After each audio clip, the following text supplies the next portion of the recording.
Olá, tudo bem? O objetivo da nossa aula de hoje é conversar a respeito do mito da caverna de Platão.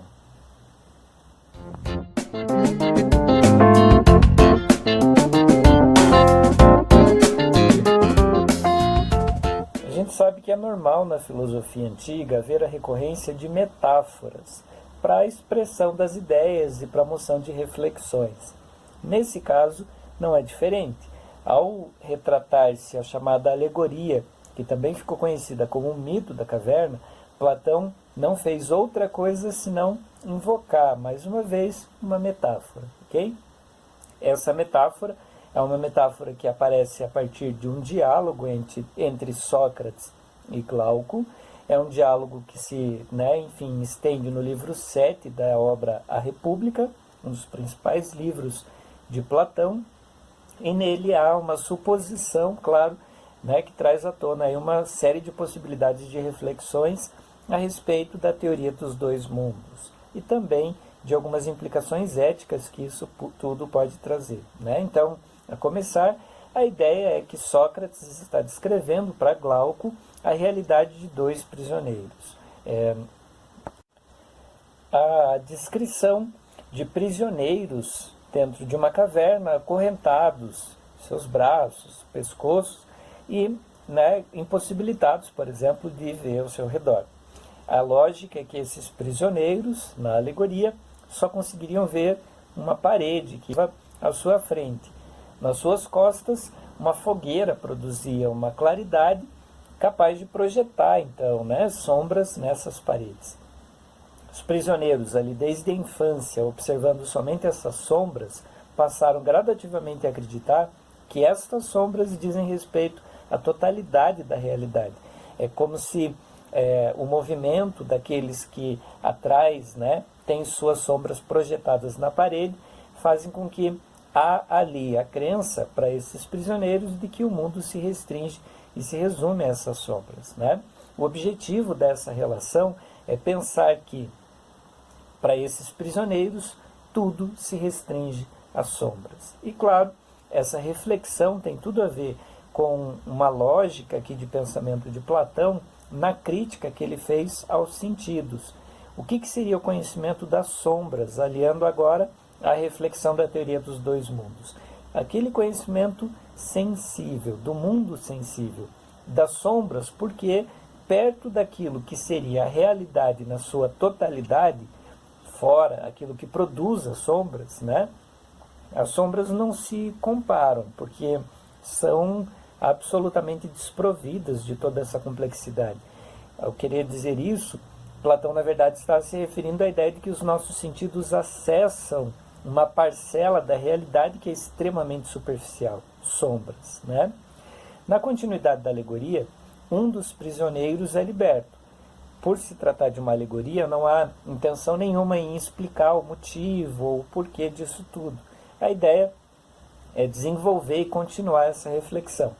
Nessa lógica, esse prisioneiro liberto, há então a sua possibilidade de escape, e é claro que ele o fará, e o fez. E, na medida em que ele sai, há toda a descrição, então, na alegoria, dos seus olhos que ardem, que não estão acostumados com a claridade, em perceber primeiro que aquilo que viam eram sombras criadas a partir da projeção da luz da fogueira nas suas costas, assim, na parte de trás. Enfim, ele começa a descobrir todo esse processo que, fazendo aqui uma leitura dessa reflexão, não passa de um processo de descoberta do filósofo de quão limitados são os seus conhecimentos quando eles provêm dos sentidos. Uma vez que esse prisioneiro consegue gradativamente sair, acostumar os seus olhos para a realidade externa, ali ele passa a ver um mundo diferente. Uma vez liberto, esse prisioneiro começa a perceber o quão imprecisas eram essas imagens que outrora ele havia se acostumado e consideravam como a totalidade da realidade, ou seja, as sombras. Ao observar a complexidade do mundo real, esse prisioneiro passou a entender que fora da caverna em que existe a verdade, não mais aquilo que lhe bastava, por exemplo, observar só a projeção das coisas, mas agora aquilo que gera tudo isso. Claro Aqui é menção a toda essa reflexão a respeito do conhecimento, que deixa de se ater às suas sombras, ou seja, às suas cópias, ou ainda àquilo que a gente só consegue perceber nas suas particularidades por meio dos nossos sentidos, para pensar na totalidade dessas questões, que, na metáfora, é dado do lado de fora da caverna, que na reflexão de Platão é alcançado mediante a reflexão. Afinal, pela reflexão a gente chega naquilo que é universal, naquilo que significa todas as particularidades e, portanto, tem uma maior amplitude em relação, por exemplo, a só meras sombras do conhecimento. E a alegoria não para por aí. Então, Sócrates continua, a partir dessa função de interlocutor do pensamento de Platão, a pensar o que aconteceria se, por exemplo, esse prisioneiro da caverna retornasse até aqueles que lhe eram companheiros, por exemplo, na prisão.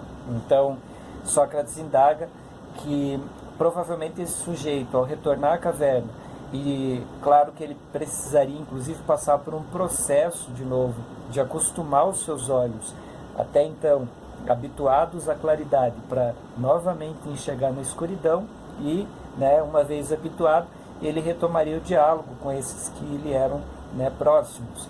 E ao dizer a respeito da realidade externa, provavelmente ele seria ou motivo de piada para estes, ou ainda, se houvesse tamanho conforto destas pessoas que, prisioneiras, se acostumaram com aquele tipo de realidade, ele chegaria a correr o risco de morte.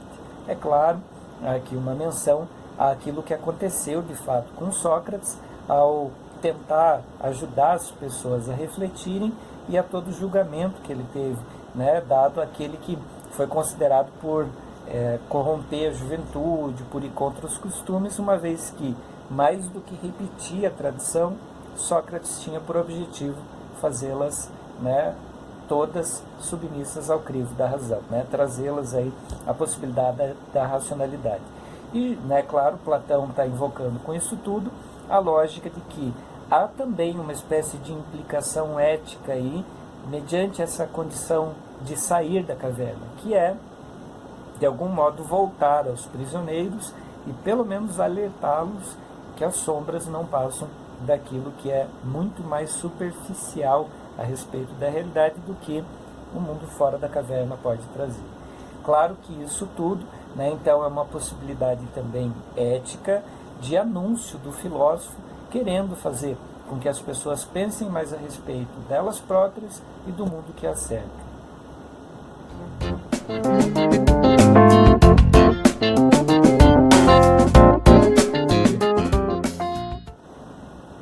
Há também a possibilidade da reflexão do mito da caverna, não mais pensando só a partir dessa ideia da teoria dos dois mundos, entre a relação de conhecimento sensível e inteligível, mas também há aqui a possibilidade de tudo aquilo que nos aprisiona dentro da caverna, ou seja, dentro da superficialidade do conhecimento, tem implicações contemporâneas. Então, se de um lado aqui a gente tem a teoria de Platão, pensando aí toda a lógica de um filósofo do século, por volta aí do século V a.C., a gente tem a possibilidade de pensar nos dias de hoje também essa teoria, não só pela linha do conhecimento sensível e inteligível, mas também de uma condição daquilo que nos permite sair da caverna, ou ainda daquilo que nos mantém aprisionados na caverna.